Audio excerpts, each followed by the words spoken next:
José Carlos Guerra Aguilera verificando un tema muy peculiar y muy especial, mi propia profesión. Pero más que mi propia profesión, el entorno de abogados. ¿Qué es lo que me mueve a esto? Quizás dejar videograbado algunas situaciones que pudieran ser importantes para algunos videntes. Soy abogado, es cierto, porque soy hijo de un abogado. Porque cuando intenté estudiar química, mi padre creo que influyó algo en ello. Pero independientemente de haber estudiado química, y qué bueno que no la estudié, me precio, me gusta ser abogado. Pero el ser abogado es una vertiente muy peculiar, porque de alguna manera hay muchos que son leaks, los famosos leaks. Oye, leak, ¿cómo estás? Que son mucho mayor que el rango del abogado, porque leak pues puede haber licenciado en periodismo, puede haber licenciado en ciencias de comunicación, hay hasta leaks en enfermería. Y así como eso, también hay doctores que no son doctores, son licenciados en medicina, aun cuando ellos se hagan llamar todavía galenos o doctores. La abogacía es una profesión interesantísima si se le vive con corazón, si se le vive con rectitud, si se le vive con fuerza, si se le vive con vocación de serlo. Abogar, advocar, pedir, solicitar, rescatar, respaldar, son verbos que deberían de ser comunes. Recuerdo mucho, y esto me interesa mucho dejarlo en esta oportunidad, los viejos tiempos en que en esta ciudad de Celaya existía un grupo de abogados, un gremio de abogados que se querían entre sí, que había amistad, que había sinceridad, que había no compadrazgo, sino había una situación peculiar. Recuerdo mucho que en la calle de Allende, don Rafael Carmona y doña Rosa G. de Carmona, padres de Gloria Carmona, pianista, de Emma Rosa Carmona, notario público, verificaban conciertos allí en su casa. Verificaban conciertos y también en algún momento se verificó en esa misma calle de Allende un lugar en el que se compraron máquinas de coser para que la gente que no tuviera máquinas de coser hiciera sus pequeñas prendas. Para mí eso siempre fue emocionante, porque de alguna manera casi siempre estaba lleno aquello. Las personas llevaban sus pequeñas telas, hacían los calzones, las camisetas, hacían, no sé, un sinfín de cosas. Había una labor social. ¿Qué hay ahora? Silencio. ¿Qué hay ahora? Quizás un dejo en ese sentido. ¿Qué existe ahora? Abogados que demandan abogados. Abogados que comen abogados.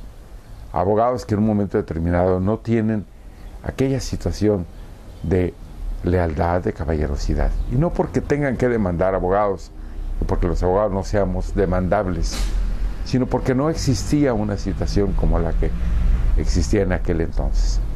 ¿Qué me llama la atención de todo esto? Bueno, pues evidentemente muchos personajes que existieron y que existen en el Estado. ¿Quién nos recuerda, por ejemplo, al licenciado Eugenio Trueba, los que fuimos alumnos de él?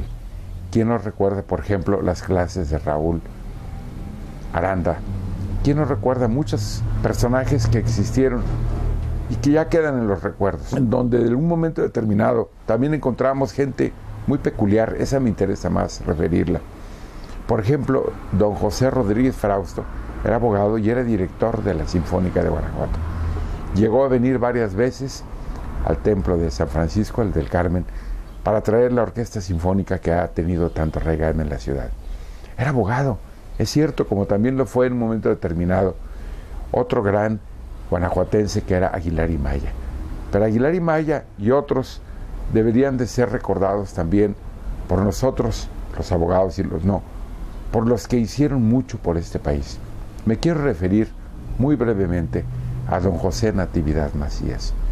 José Natividad Macías fue abogado de Venustiano Carranza. José Natividad Macías nació en Pavileros, en Silao, y en un momento determinado él fue el creador, en mucho, del artículo 123. Él fue el creador de aquel artículo que en un momento determinado causó una situación revolucionaria a nivel mundial, porque los derechos sociales se crearon en la Constitución mexicana.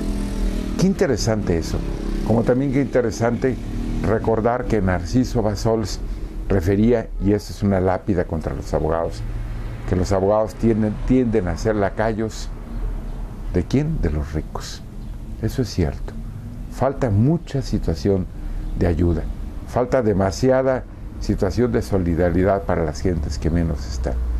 En esa tesitura recuerdo con emoción, por ejemplo, también la existencia de aquel gran abogado que en San Luis Potosí, nada menos que el que creó la Ley de Procuraduría de Pobres. Y esa Ley de Procuraduría de Pobres, ¿por qué tiene razón de ser justificada o recordada? Bueno, pues nomás el artículo 8 de esa ley de 1848 indicaba en un momento determinado que todas las autoridades que no estuvieran cumpliendo con su deber deberían ser exhibidas. Este es de alguna manera el antecedente del ombudsman.